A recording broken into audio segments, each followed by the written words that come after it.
بسم اللہ الرحمن الرحیم الحمد للہ وکفی وسلام علی عباده الذین اصطفى اما بعد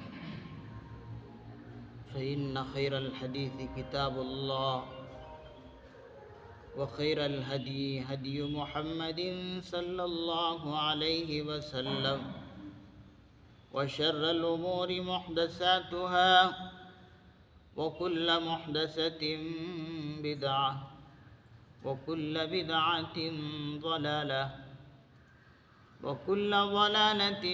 في النار فقد قال الله تبارك وتعالى في القرآن المجيد والفرقان الحميد فأعوذ بالله من الشيطان الرجيم بسم اللہ الرحمن الرحیم الحج اشہر معلومات فمن فرض فيهن الحج فلا رفث ولا فسوق ولا جدال في الحج وما تفعلوا من خير يعلمه الله وتزودوا فإن خير الزاد التقوى واتقون يا أولي الألباب ليس عليكم جناح أن تبتغوا فضلا من ربكم فإذا أفضتم من عرفات فاذكروا الله عند المشعر الحرام واذكروه كما هداكم وإن كنتم من قبله لمن الضالين ثم أفيضوا من حيث أفاض الناس واستغفروا الله إن الله غفور رحيم صدق اللہ العظیم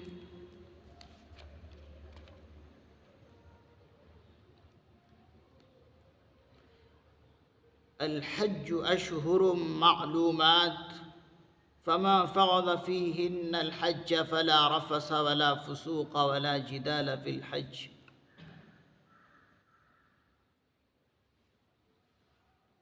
حج کے چند مہینے متعین ہیں الحج اشہر معلومات حج کے چند مہینے متعین ہے بس جو شخص ان مہینوں میں حج کو اپنے اوپر لازم کر لے فلا رفث تو اس کے لیے رفث جائز نہیں ولا فسوق اور نہ کوئی گناہ کا کام ولا جدال فی الحج اور حج کے دوران کوئی جھگڑا وغیرہ بھی درست نہیں وما تفعلوا من خیر یعلمہ اللہ اور جو کچھ تم بھلائی کرتے ہو یعلمہ اللہ اللہ اس کو جانتا ہے وتزودوا فإن خیر الزاد التقوى وتزودوا اور زاد راہ بھی لے لیا کرو فإن خیر الزاد التقوى اس لیے کہ بہترین توشہ بہترین زاد راہ وہ تقوی ہے واتقونی یا اولی الالباب اور اے عقل والو مجھ سے ہی ڈرو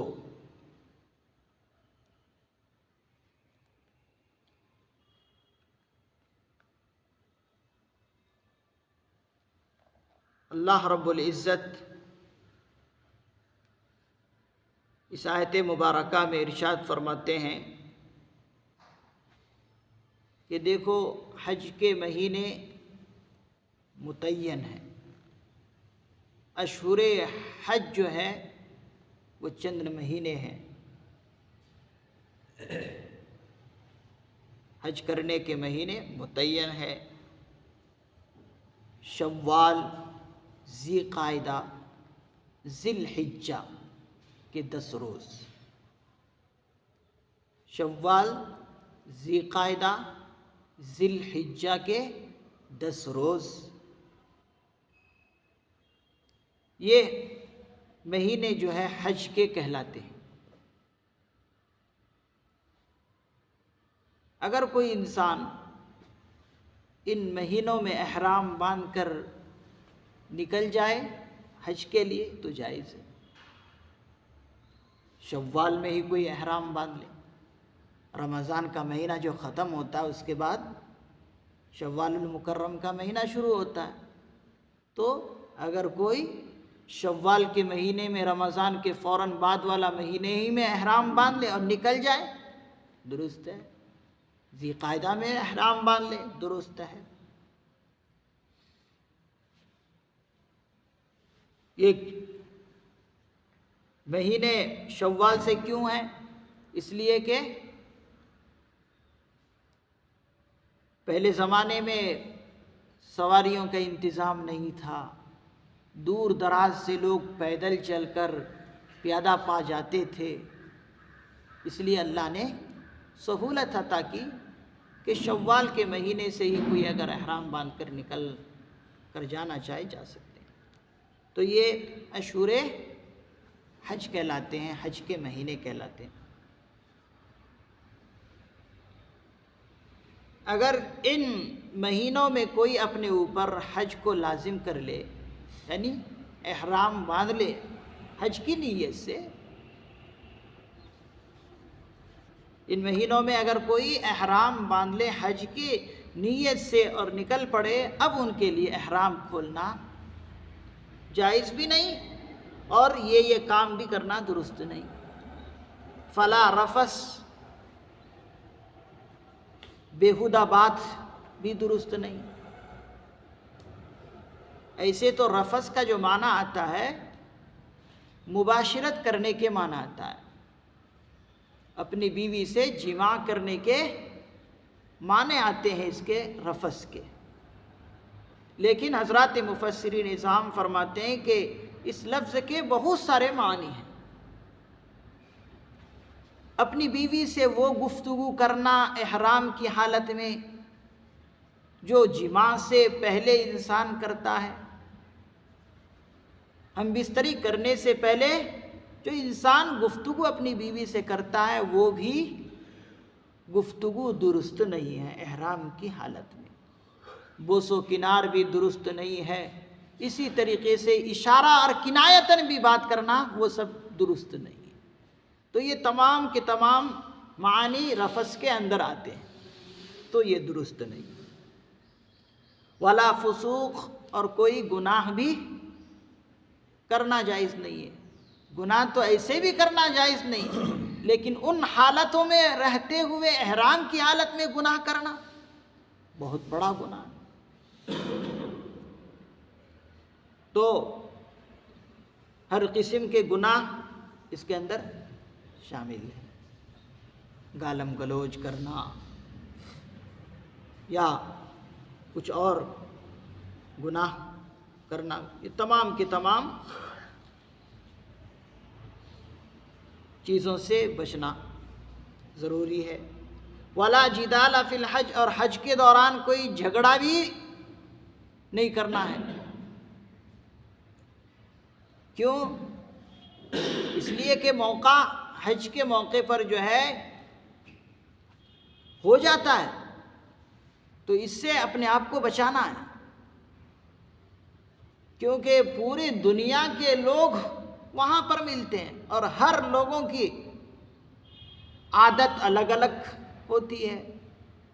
کسی کے اندر جھگڑا کرنے کی عادت ہوتی ہے،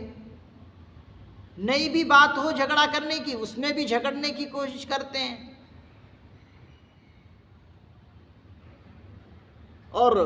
بعض مرتبہ جگہ کی تنگی کے لیے جھگڑا کرتے ہیں، وہ اس سے آگے بڑھنے کے لیے، وہ اس سے آگے بڑھنے کے لیے، یا اس کی سیٹ یا اس کی سیٹ، اس میں جو ہے یہاں پر بیٹھنے کے لیے وہاں پر بیٹھنے کے لیے، اس قسم کے جو ہے تمام کے تمام جھگڑے وہاں پر ہونے کی چانسز ہیں۔ تو اس لیے ان تمام جھگڑوں سے وہاں پر بچنا ہے، گویا کہ وہاں پر اپنے آپ کو قابو میں رکھنا ہے، ہر اعتبار سے اپنے آپ کو قابو میں رکھنا ہے کہ کوئی مجھ سے جھگڑا نہ کر لے اور نہ میں کسی سے جھگڑا کروں۔ تو صبر کرنا ہے اور مشقت کو برداشت کرنا ہے ان حالات میں، گالم گلوچ سے بچنا ہے حج کے دوران۔ وَمَا تَفْعَلُوا مِنْ خَيْرٍ يَعْلَمُهُ اللَّهُ، اور جو کچھ بھی تم خیر اور بھلائی کرتے ہو اللہ تعالیٰ کو خوب معلوم ہے، اللہ تعالیٰ اس کو جانتا ہے۔ تم حج کے اندر کیا کر رہے ہو، چھپ چھپا کر کہیں اپنی بیوی سے کوئی گفتگو تو نہیں کر رہے جو درست نہیں ہے اس حالت میں، یا کسی کی تم نے چپل چرا لی، جوتے چرا لیے، یا تمہاری کیا نیت ہے حج کے دوران، وہ تمام کی تمام چیزوں سے اللہ تعالیٰ واقف ہے۔ بھلائی کس نیت سے کر رہے ہو اللہ تعالیٰ کو معلوم ہے، یعلمہ اللہ۔ وَتَزَوَّدُوا فَإِنَّ خَيْرَ الزَّادِ التَّقْوَىٰ، اس آیت کے ٹکڑے میں اللہ رب العزت ارشاد فرما رہے ہیں کہ زاد راہ بھی لے لیا کرو، یعنی سفر کے دوران جن جن چیزوں کی ضرورت پڑتی ہے وہ تمام کی تمام چیزیں یہیں سے لے جانے کی کوشش کرو۔ یہ آیت ان کافروں کے عقیدوں کی رد میں اتری ہے کہ مشرکین مکہ کہا کرتے تھے کہ جب ہم اللہ کے گھر کے لیے سفر پر نکل رہے ہیں یعنی حج کے لیے، تو پھر کسی بھی چیز کو لے جانے کی ضرورت نہیں ہے، بس توکل علی اللہ، اللہ پر بھروسہ کر کے نکل جاؤ، زاد راہ بھی توشہ بھی کچھ بھی لینے کی ضرورت نہیں ہے، اللہ پر بھروسہ کر کے نکل جاؤ۔ تو مشرکین مکہ یہ کہا کرتے تھے کہ جب ہم سفر پر نکلے ہیں اور وہ بھی حج کا سفر، تو یہ زاد راہ لے کر نکلنا، توشہ وغیرہ ضرورت کی چیزیں لے کر نکلنا، یہ درست نہیں سمجھتے تھے وہ لوگ۔ تو اللہ رب العزت ارشاد فرما رہے ہیں کہ نہیں، اس قسم کی حرکتیں اسلام میں درست نہیں ہیں۔ بھائی اگر تم یہاں سے کچھ لے کر نکلو گے نہیں تو پھر کل ایسا ہوگا کہ ضرورت جب تمہیں پڑے گی تو لوگوں کے سامنے ہاتھ پھیلانے پڑ جائیں گے، تو تم اس وقت لوگوں کے سامنے ہاتھ پھیلاؤ گے تو یہ چیز اچھی لگتی ہے؟ تو یہ نوبت کیوں آئی کسی کے سامنے مجبوراً ہاتھ پھیلانے کی؟ نوبت اس لیے آئی کہ تم لے کر نکلے نہیں، زاد راہ لے کر نکلو، توشہ لے کر نکلو، ضرورت کی چیزیں، ضرورت کے سامان لے کر سفر پر جاؤ تاکہ کل کسی کے سامنے ہاتھ نہ پھیلانے پڑے۔ اور یہ تقویٰ کے خلاف بھی نہیں ہے۔ اہل مکہ، مشرکین مکہ سمجھتے تھے یہ تقویٰ کے خلاف ہے۔ اللہ رب العزت ارشاد فرماتے ہیں تقویٰ کے خلاف نہیں ہے۔ اسباب اور وسائل مہیا کرنا، اسباب اور وسائل کو اپنانا، یہ تقویٰ کے خلاف نہیں ہے، توکل کے خلاف بھی نہیں ہے۔ اسلام میں اس قسم کی ساری چیزیں ممنوع ہے۔ اسی لیے تو رہبانیت اسلام میں نہیں ہے کہ جا کر جنگلوں میں جا کر بیٹھ جاؤ، بس اللہ رب العزت کھلائیں گے جیسے کھلائیں گے، اور تم ہاتھ پر ہاتھ دے کر بیٹھے رہو، اسلام میں یہ درست نہیں ہے۔ تو ان کی باتوں کی رد میں یہ آیت اتری اور کہا یہ تقویٰ کے خلاف نہیں ہے، بلکہ بہترین زاد راہ یہی ہے تقویٰ، کہ تم یہ چیزیں لے کر نکلو، جو اسباب اور وسائل اللہ نے بنائے ہیں ان کو لے کر نکلو، تاکہ کل کسی کے سامنے ہاتھ پھیلانے کی نوبت نہ آئے۔ وَاتَّقُونِ يَا أُولِي الْأَلْبَابِ، اور یہ عقل والو مجھ سے ڈرو، ہر کام میں، ہر حکم میں میری اطاعت کرتے ہوئے حکم کو انجام دو، تو تمہارے لیے یہی کامیابی ہے۔ لَيْسَ عَلَيْكُمْ جُنَاحٌ أَن تَبْتَغُوا فَضْلًا مِّن رَّبِّكُمْ، تم پر کوئی گناہ کی بات نہیں ہے۔ لَيْسَ عَلَيْكُمْ جُنَاحٌ، تمہارے لیے کوئی حرج کی بات نہیں ہے کہ تم اپنے پروردگار سے اس کا فضل تلاش کرو۔ ان تبتغوا فضلا من ربکم، کہ تلاش کرو فضل اپنے پروردگار سے، اس میں کوئی گناہ کی بات نہیں ہے، کوئی حرج کی بات نہیں ہے۔ فَإِذَا أَفَضْتُم مِّنْ عَرَفَاتٍ فَاذْكُرُوا اللَّهَ عِندَ الْمَشْعَرِ الْحَرَامِ، پھر جب عرفات سے روانہ ہو تو اللہ کا ذکر کرو مشعر حرام کے پاس۔ کس طرح؟ وَاذْكُرُوهُ، اس کو اسی طرح یاد کرو، اللہ کو اسی طریقے سے یاد کرو، کما ہداکم، جس طریقے سے تمہیں ہدایت دی گئی، یعنی تمہیں جو طریقہ دیا گیا ہے، کما ہداکم، جو طریقہ تمہیں بتایا گیا اسی طریقے کے مطابق اللہ کو یاد کرو۔ کہاں؟ مشعر حرام کے پاس۔ وَإِن كُنتُم مِّن قَبْلِهِ لَمِنَ الضَّالِّينَ، اور تم اس سے پہلے ناواقف تھے، ان چیزوں سے اس سے پہلے تم ناواقف تھے۔ اس آیت مبارکہ کے اندر بھی اللہ رب العزت نے مشرکین مکہ کی ایک بات کی تردید اس طرح کی کہ اگر کوئی حج کے دوران کچھ فائدہ اٹھانا چاہے، کوئی اللہ کا فضل تلاش کرنا چاہے، فضل سے مراد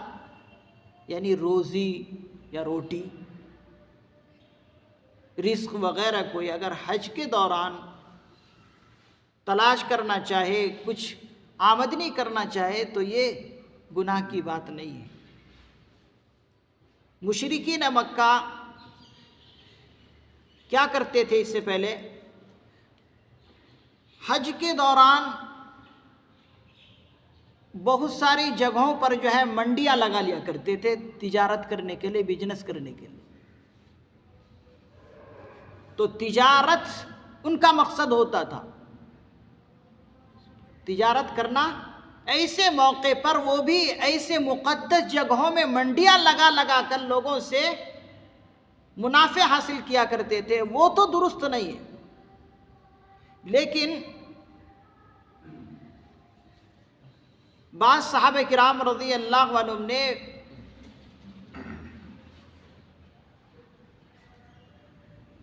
حضور علیہ الصلوۃ سے ایک مرتبہ دریافت کیا کہ اللہ کے رسول صلی اللہ علیہ وسلم، ہمارے پاس حج کے دوران اونٹ وغیرہ ہوتے، اور ان اونٹوں کے ذریعے سے ہم کیا کرتے، جو حاجی ہیں ان حاجیوں کو ان مقامات پر لے جا کر پہنچاتے ہیں جن مقامات پر حج کے ارکان ادا کرنے ہوتے ہیں۔ تو وہ لوگ جو ہیں ہمارے اونٹوں کو لیتے کرائے پر، اور ہم جو ہیں دینے کے لیے ہی رکھتے، اور ہم بھی ان کی مدد کرنا چاہتے تاکہ ان جگہوں تک ان کو کسی طرح پہنچایا جائے۔ تو صحابہ کرام رضی اللہ عنہم نے حضور علیہ الصلوۃ سے دریافت کیا، تو پہلی مرتبہ جب دریافت حضرات صحابہ کرام نے حضور سے کیے تو حضور علیہ الصلوۃ نے کوئی جواب نہیں دیا۔ کہ صحابہ نے یہ پوچھا تھا کہ ہم جو حاجیوں کو اونٹ کے ذریعے سے ان کے مقام تک پہنچاتے ہیں تو کچھ آمدنی ہمارے ہو جاتی ہے، تو وہ لینا ہمارے لیے درست ہے یا نہیں، وہ جائز ہے یا نہیں؟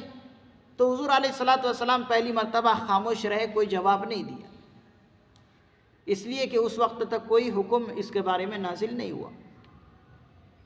پھر اس کے بعد جو ہے دوسری مرتبہ حضرت عبداللہ ابن عمر رضی اللہ عنہ کے پاس لوگ پوچھنے لگے کہ یہ حالت حج کے دوران ہوتی ہے کہ ہمارے پاس اونٹ ہوتے ہیں اور ان اونٹوں کو کرائے پر لوگ لیتے ہیں ان جگہوں پر پہنچنے کے لیے، اور اس کے ذریعے سے ہمیں کچھ آمدنی ہوتی ہے، تو ہم یہ لیں یا نہ لیں؟ تو حضرت عبداللہ ابن عمر رضی اللہ عنہ نے کہا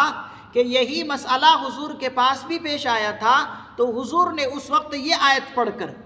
دوسری مرتبہ حضور نے یہ آیت پڑھ کر سنائی تھی کہ دیکھو اب اللہ کا حکم نازل ہو گیا ہے کہ اگر ایسی حالت میں تمہیں اللہ سے کچھ فضل تلاش کرنا چاہو تو کر سکتے ہو، یعنی کوئی روزی اور روٹی اور کوئی رزق تمہیں حاصل ہو جائے تو کوئی ممانعت کی بات نہیں ہے۔ شرط یہ ہے کہ حج کے ارکان کرنے میں کوئی دشواری نہ ہو، اور حج کے ارکان کرنے میں آمدنی اور کچھ اللہ کا رزق تلاش کرنے میں کوئی، حج کے ارکان ادا کرنے میں کوئی مخل نہ ہو تو درست ہے۔ بھائی اگر بغیر کچھ پریشانی کے، اور مقصد بھی ہمارا وہاں پر نہیں ہے کہ ہم تجارت کی غرض سے وہاں جا رہے ہیں، نیت بھی نہیں ہے، لیکن اونٹ لے کر آئے تھے، اونٹ کے ذریعے سے لوگوں کو پہنچا رہے تھے اپنے اپنے مقام پر حاجیوں کو، تو مقصد تو ان کا یہ نہیں تھا کہ کمائی کریں گے، بلکہ ان کو ہیلپ کرنا ہوتا تھا، مدد کرنا ہوتا، اس کے ذریعے سے اگر آمدنی اگر آ رہی ہے تو یہ اسلام میں کوئی ممانعت کی بات نہیں ہے۔ لیکن مشرکین مکہ تجارت کی منڈیاں وہاں پر لگا دیا کرتے تھے، اور مقصد ان کا تجارت ہی کرنا ہوتا تھا، بزنس ہی کرنا ہوتا تھا، تو وہ تو اسلام میں درست اب بھی نہیں ہے کہ وہاں جا کر کوئی بزنس شروع کر دے۔ تو اگر بغیر کسی پریشانی کے، کوئی تکلیف کے، اور حج کے ارکان ادا کرنے میں کوئی دشواری بھی نہ ہو، اس کے اندر کمی بھی نہ ہو، بغیر کچھ پریشانی کے اگر آمدنی آ جاتی ہے، اللہ کا یہ رزق کسی کو مل جاتا ہے، تو لینے میں کوئی حرج نہیں ہے۔ اسی کو کہا لیس علیکم جناح ان تبتغوا فضلا من ربکم، کہ تم پر کوئی حرج نہیں ہے کہ تم فضل تلاش کرو اپنے پروردگار سے۔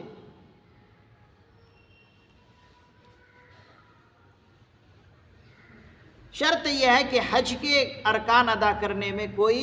کمی نہ ہو۔ بھئی حج کرنے کے لیے گئے ہیں اور حج کے ارکان ہی ادا نہیں ہو رہے اور ادھر بزنس شروع کر دی، تو یہ حج کے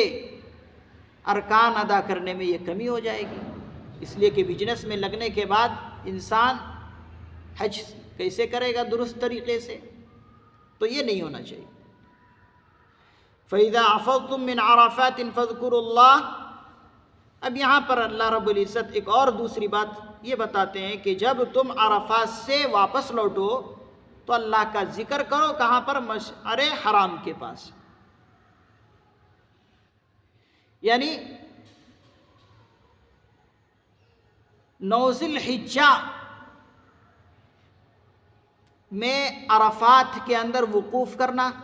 ضروری ہے، اور ہوتا یہ تھا کہ مشرکین مکہ میں اور اسی طریقے سے قریش کے کچھ لوگ اور اسی طریقے سے بیت اللہ کے آزو بازو لوگ جو وہیں پر ان کا رہنا ہوتا تھا ہمیشہ، وہ لوگ کیا کرتے تھے، جب عرفات جانے کا موقع آتا،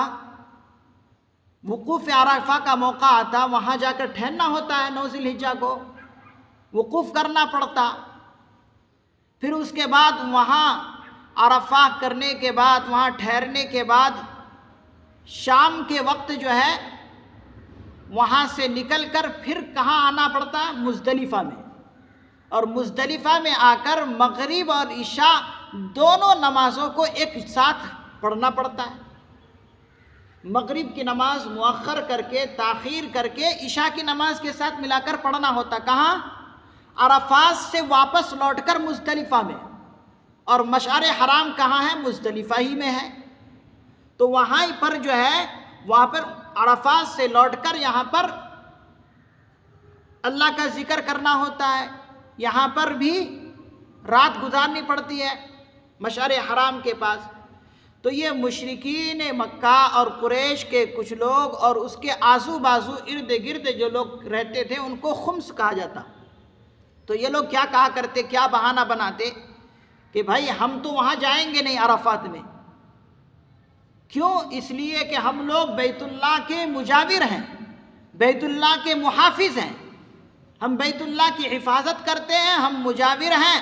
اور ہم بیت اللہ ہی کے اندر رہیں گے، حرم ہی کے اندر رہیں گے، ہم عرفات نہیں جائیں گے۔ کیوں؟ اس لیے کہ عرفات یہ حرم سے الگ جگہ پر ہے، عرفات جو ہے یہ حرم میں داخل نہیں ہے، وہ دوسری جگہ ہے،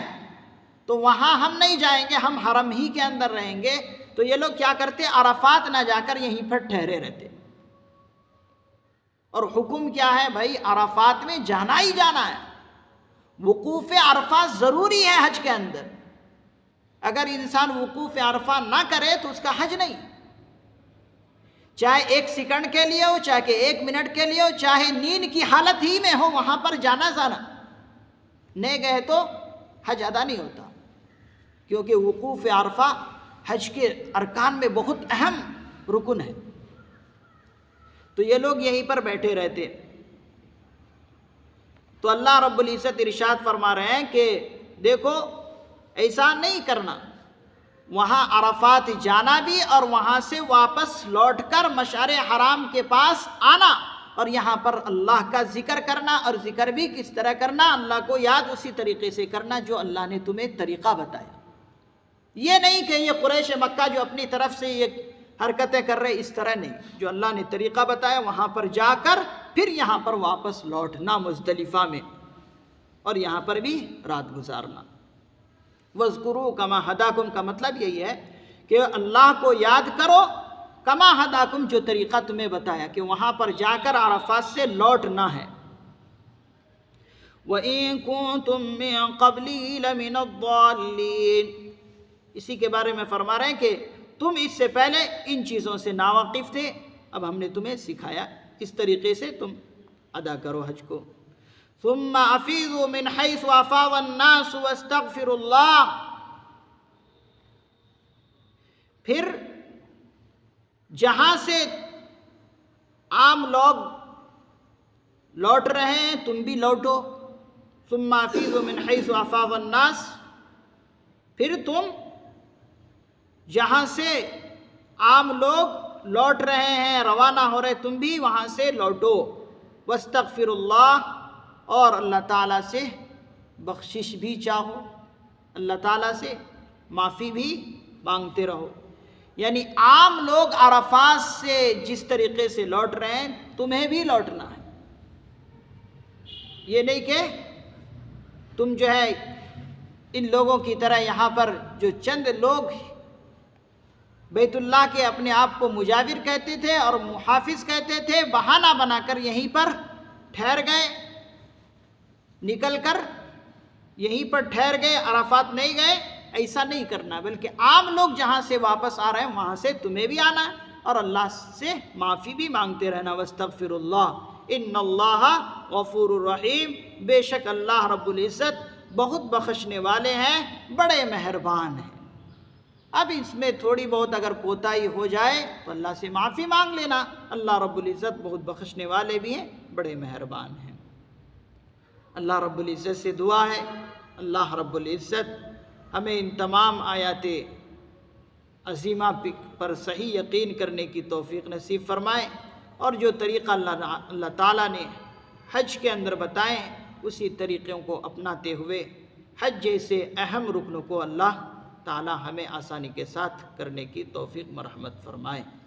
سبحان اللہ و بحمدہ، سبحانک اللہم و بحمدک، ونشهد أن لا إله إلا أنت ونستغفرك ونتوب إليك سبحان ربك رب العزة عما يصفون وسلام على المرسلين والحمد لله رب العالمين.